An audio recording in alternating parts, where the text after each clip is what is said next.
Maria, Johanna en Susanna. Ek wonder of een van julle weet, wie is daai 3 vrouens? Broers en susters, waar ook al jy is, terwyl jy hierdie luister, jy is baie welkom by ons Digireeks, by ons Digidiens, waar ons hierdie week saam een van die mees besonderse ontmoetings van Jesus na sy opstanding oor gaan lees.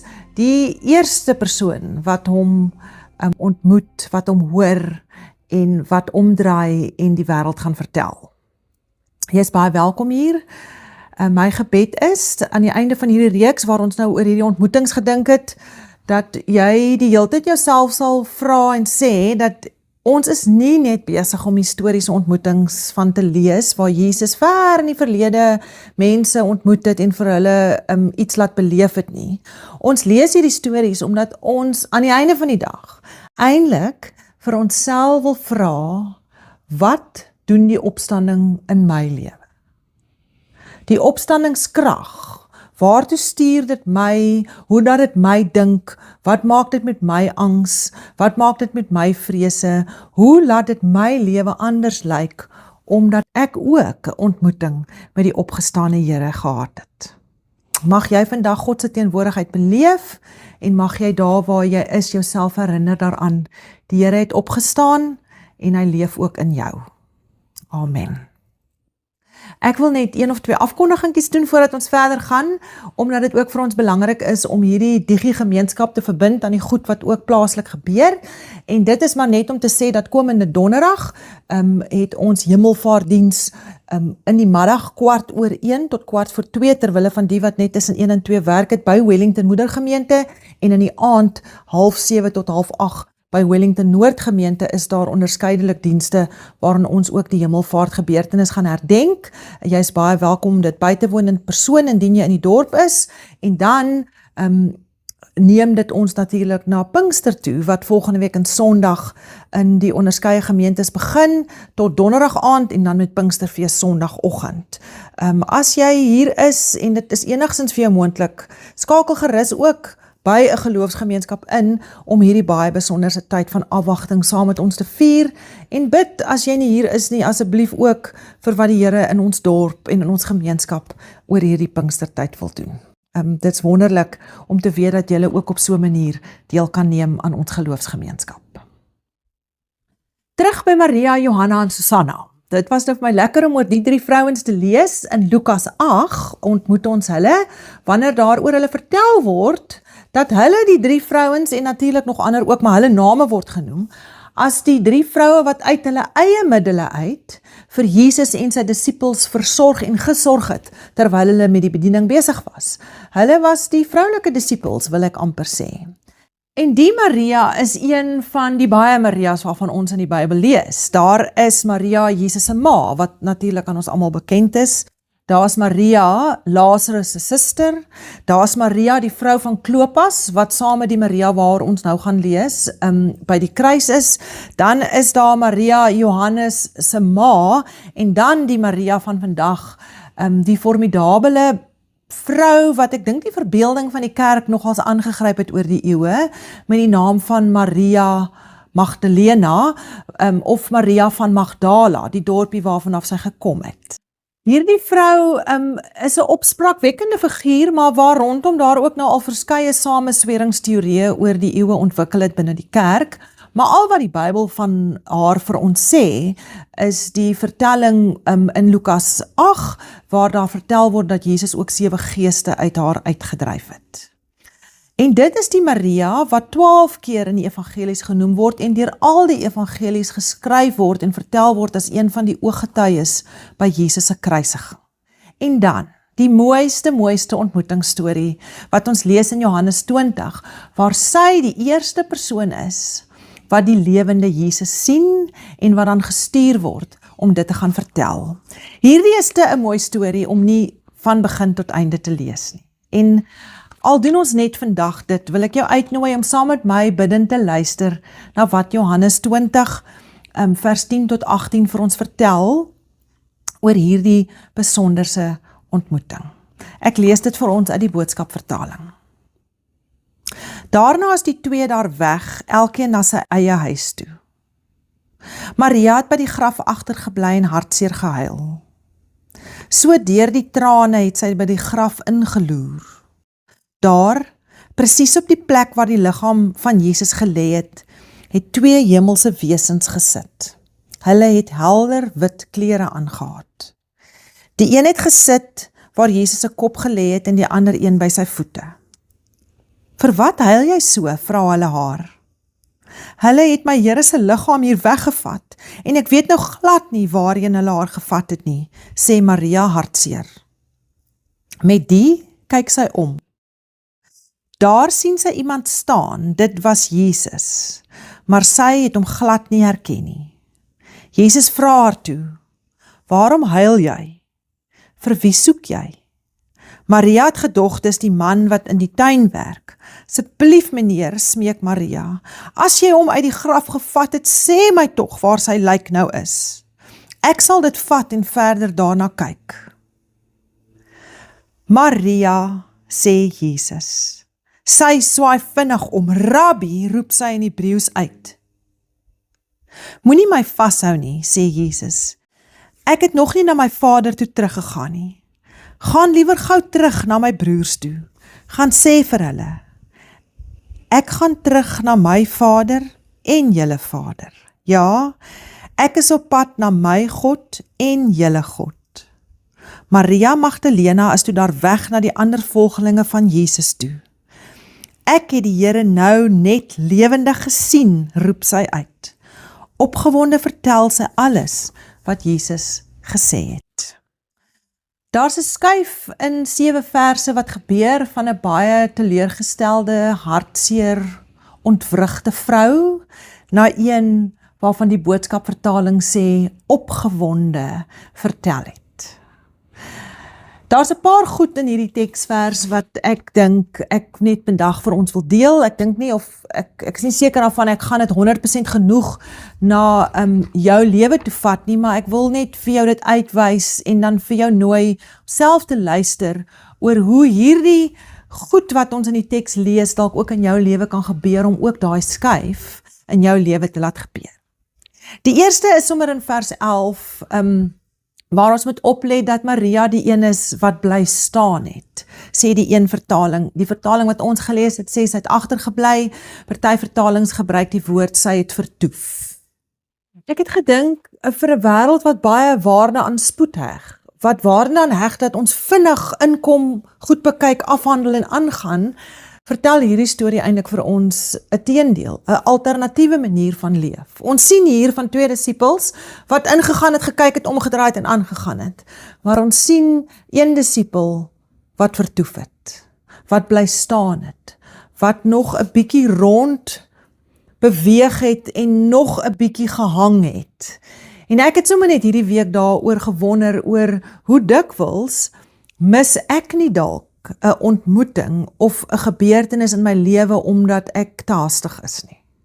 Dikwels mis ek nie dalk uit op goed omdat ek nie bereid is om 'n bietjie langer te luister, te kyk en te vertoef nie. Ons sien ook hier dat sy by die graf ingeloer het. Sy sou 10 vooroor moes buig. Dit sou 'n bietjie moeite van haar gevra het om te gaan kyk.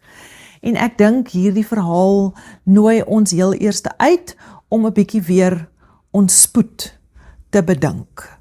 Ek leef absoluut met die oortuiging dat God nie weg is nie, hy is nie ver nie, hy is nie soek nie, maar ek weet dat ek hom baie dikwels mis, bloot eenvoudig omdat ek nie genoeg vertoef nie.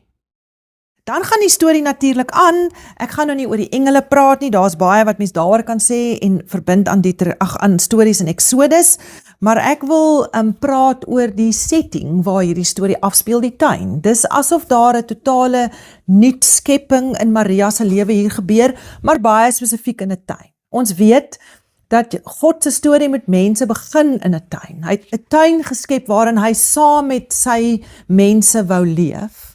Dan lees ons in die Ou Testament in Jesaja dat God 'n volk vir hom wil saamroep, dat hy 'n volk wil verbind wat hom getrou sal volg, en dan sê hy vir hulle, ek roep julle Ek roep julle op julle naam, julle is myne, Jesaja 43. En dan bevind ons nou weer vir ons in 'n tuin, vir my baie betekenis daaraan dat Jesus verwar word met 'n tuinier, want ek dink dis wat hy by uitstek is, hy werk geduldig en getrou aan ons mense, en dan kom roep hy vir Maria opnuut op haar naam. Ons sien die baie bekende gedeelte dat sy hom nie herken het nie. Ons vermoed Jesus het 'n ander tipe liggaam aangeneem. Niemand herken hom die eerste keer nie, maar sy stem bly onbetwyfeld herkenbaar. Dit laat my sommer weer dink ook aan Johannes wat sê dat sy volgelinge sal sy stem herken. En die oomblik toe Jesus vir Maria op haar naam noem, eintlik haar identiteit oproep, verander alles en sy herken hom as haar leermeester. Ek dink ons moet ook hierdie storie lees en vir onsself genoeg tyd gee om te dink daaroor of ons al gehoor het dat Jesus ons naam roep. Dat hy ons naam ken en dat hy ook in ons lewe met 'n sagte stem wil inspreek met die begeerte dat ons hom kan herken en dat vanuit daai herkenning van ons naam ons 'n identiteit kry wat nie gepaard gaan met hoe vinnig ons leef nie, maar oor wie ons in Christus is. Want dis dan wanneer ons oë oopgaan. Hierdie storie kan jy nie lees sonder om ook vir jouself te vra of jy al gehoor het hoe Jesus jou naam roep nie. En dat dit die verandering in jou lewe gebring het. Want dis wat Jesus doen. Hy bly op soek al so vroeg soos Genesis. Soek hy vir Adam en Eva, deur die hele Israel soek hy sy volk om hulle bymekaar te maak en weer hier staan hy gereed vir 'n ontmoeting. Die ander ding wat my natuurlik altyd opval is van Jesus, van hoe goed hy is om vrae te vra. Hy vra vir Maria hier, waarom huil jy en wie soek jy? Hy weet al hierdie antwoorde, maar hy stel nog steeds belang. So wanneer jy sit en Jesus jou naam hoor sê, moet jy ook hoor dat hy daarmee saam vir jou persoonlik vra, waaroor huil jy nou? Waarna is jy op soek? Na wie soek jy in jou lewe? Hierdie wie soek jou is ook die heel eerste woorde wat Jesus gebruik in Johannes 1 vers 39. As hy besig is om sy disippels bymekaar te maak, dan vra hy ook vir hulle, wie soek julle?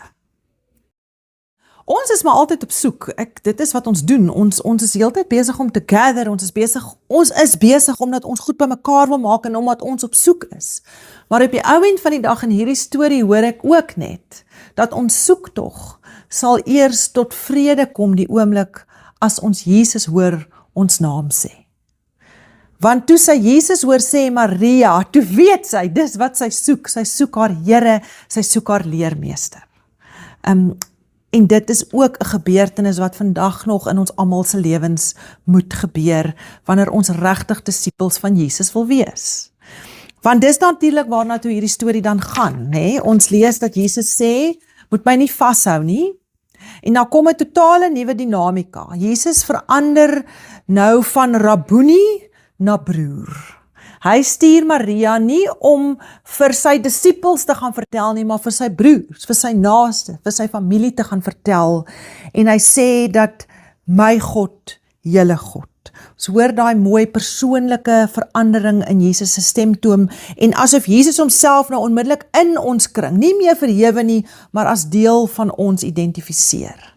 En dis met hierdie houding wat Maria dan die eerste boodskapper van die baie, baie goeie nuus van Jesus se opstanding raak.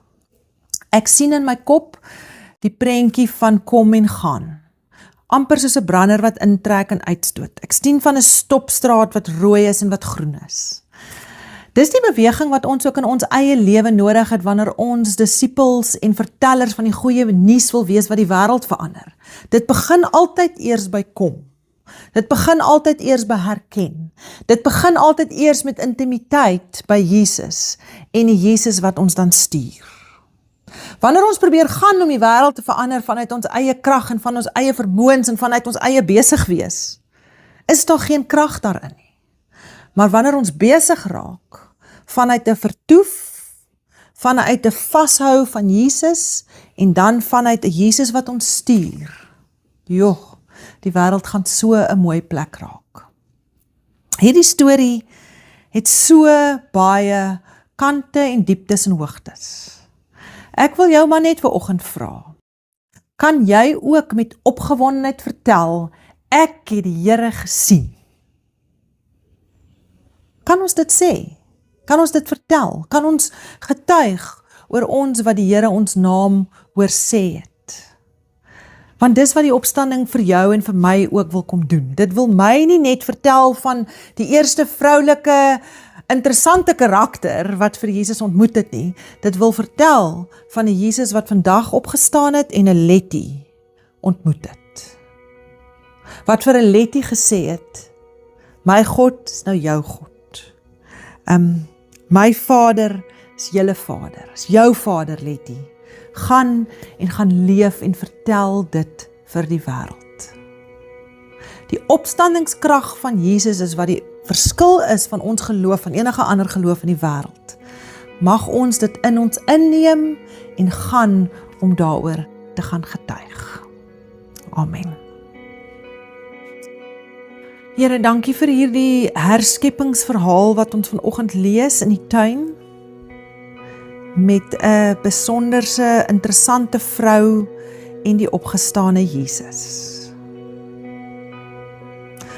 Mag ek kom bid, dat U ook daardie herskepping in ons lewens sal laat gebeur. Selfs met van ons wat dalk betwyfelagtige verledens het, kom staan ook met die opstanding in ons lewens op, sodat ons met opgewondenheid kan gaan vertel en kan leef van hierdie opgestane Here. Kom Heilige Gees en kom doen dit ook opnuut in ons lewe in hierdie Pinkstertyd. Amen. Mag jy daar waar jy leef en beweeg stadig genoeg wees om ook in hierdie week 'n ontmoeting met Jesus te hê. Amen.